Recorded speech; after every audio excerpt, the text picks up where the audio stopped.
Nais nating linawin na yung paihi na nangyari insidente, ito po ay isang isolated na insidente sapagkat ito po ay nai-record na isa lamang.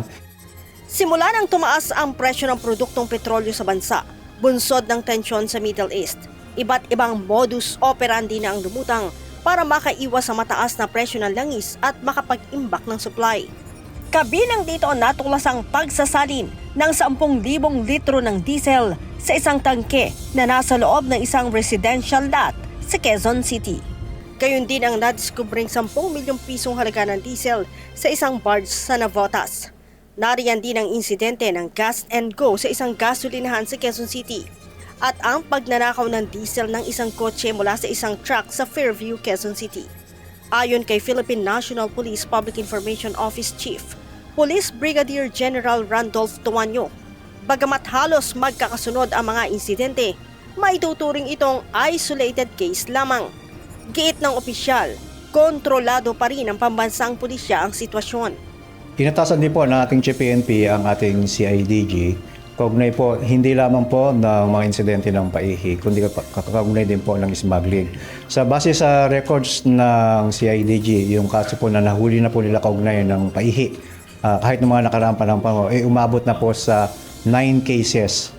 Sa 9 cases na nahuli na po ng CIDG kaugnay ng paihi, meron po sila 16 na individual na nakasuhan dito. Kaya sinasabi po ng PNP sa CIDG na intensify lalo pa yung kaso ng paihi, bagamat mayroon tayo isang naitala. Kaugnay nito, ito yung sa Quezon City na nangyari. Gayunman, nakahanda ang Philippine National Police sakaling lumala o maapektuhan ang peace and order ng bansa dahil sa krisis sa langis.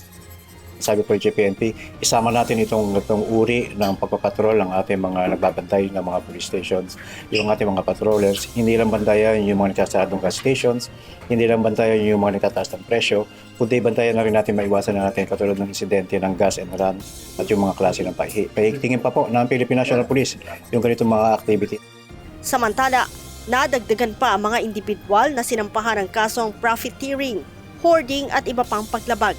Sa pinakahuling tala ng PNP, umabot na ito sa 34. 8 rito ang kinasuhan ng hoarding, 3 ang profiteering, 9 ang paglabag sa Presidential Decree 1865, isa sa illegal storage ng petroleum products at isang estafa. Naitala ang mga ito sa iba't ibang rehiyon kabilang sa Region 3, 5, 8, 11 at National Capital Region. Mula naman sa mahigit 14,000 gasolinahan sa bansa, umabot na sa 373 ang nagsara na epekto ng krisis sa langis. Leia Ilagan, UNTV, News and Rescue.